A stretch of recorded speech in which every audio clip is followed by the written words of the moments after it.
a few issues that kind of occur, when you think about extended adjuvant therapy. And I think one of the first ones, and this is for all therapy really, people going from IV to oral. They come in for their IV, every 3 weeks or every week or whatever they're doing, and suddenly it stops.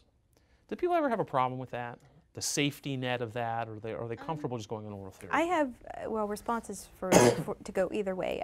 Some people welcome the idea of taking an oral pill every day. They feel like they're doing something every day for their cancer.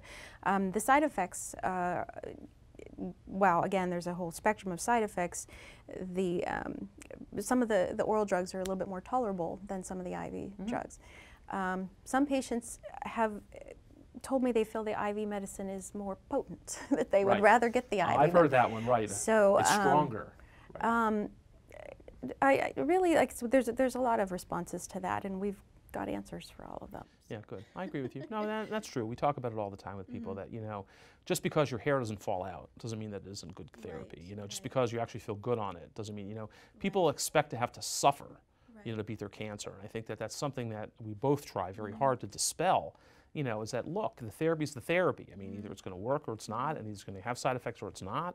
And those two definitely don't relate a lot of the time. And I think that's an important issue to kind of tell people. I think if they realize that, again, with the treatment plan, that they're going to go from, that they know, but if we're making a change because of a progression, then it's more difficult for them to, and again, if they're going to an oral pill, I've had patients be more concerned that it's not as strong because it's by mouth. No, I agree, and it's something that you got to tell people.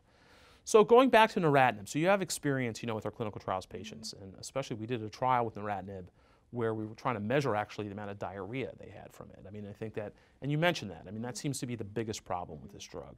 Before we go to diarrhea, is there anything else that patients have had with this drug in your experience? Rash, I think I've heard of a little bit.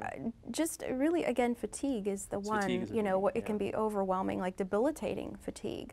The diarrhea, I understand there is actually a prophylactic, like you start the day of your first round the clock, round basically, the clock. Diarrheals, I don't have as much experience. I don't have enough experience. Right, because it's a fairly new drug. But I mean, for other therapies, I mean, we have a lot of experience, for example, with lapatinib, with Tykerb in our practice, and it used to be the same thing. But the difference is that with Tykerb, we reduce the dose very quickly. Everybody starts with 5 pills, and then we'll reduce to like 2 or 3 or 4 pills or whatever within a few weeks. But with neratinib, you really have to be very careful. And I tell people that up front, and I'm sure you do to a lesser extent, that what we do to people when they come in is we say, listen, you probably are going to need antidiarrheals for at least the first month. It's going to have to be around the clock. And again, and it's not like an explosive diarrhea. It's more you just have to go to the bathroom all the time, especially we have school teachers. Yes, that's a concern. The kids are all laughing because the teacher has to go to the bathroom all the time. It's sad. But the kids are all like, think about it, you're like got a bunch of 5th graders, they're like laughing already, aha, the teacher has to have diarrhea, I mean, you don't want to be in that scenario. And I think that that's a big thing. So people have to understand they have to be on antidiarrheals for a long time. But that's kind of how we prepare patients for that. I think that's pretty much what we do. Well, informed consent. We try to let them know everything that may or may not. And if this isn't something you think is going to work with your lifestyle, then we may need to look. Exactly, and that's the point. But again, and that's the tension between kind of breaking up with us and deciding to kind of go on and finish their cancer issues forever, or to kind of like be on something that may help, but is going to basically kind of potentially cramp their lifestyle. And that's always going to be the tension with this.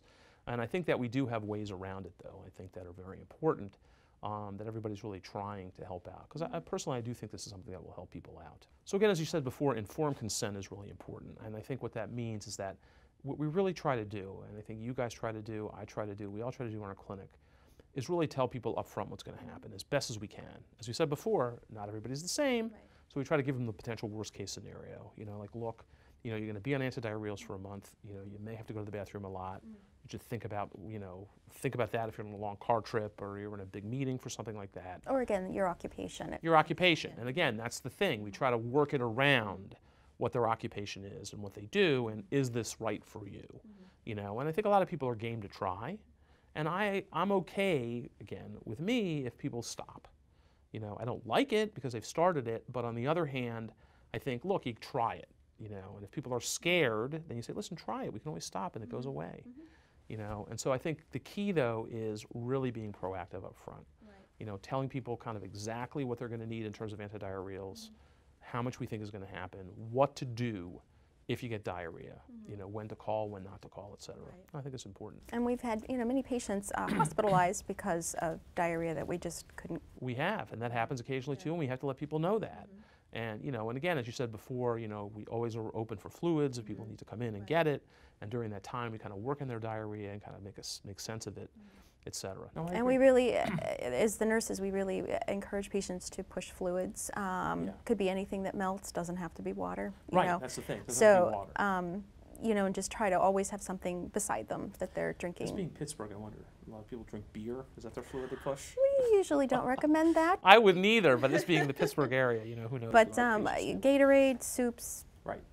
You know, anything that melts. I agree, anything that melts. It's good, anything that melts. Never thought of it in that way. Yeah. It's a good point. So it is, at the end of the day, I think, you know, this drug seems to be fairly effective. I mean, you know, again, we're talking about a 3 to 5% absolute improvement in recurrence rates, you know, going up to as high as 95%. I mean, and that's pretty good, you know. But on the other hand, that's great, but there is diarrhea, but it's always a risk-benefit ratio. I think that, you know, even though it sounds like getting diarrhea for a long, you know, and having it as much as it is, you know, for the first month or two is a problem.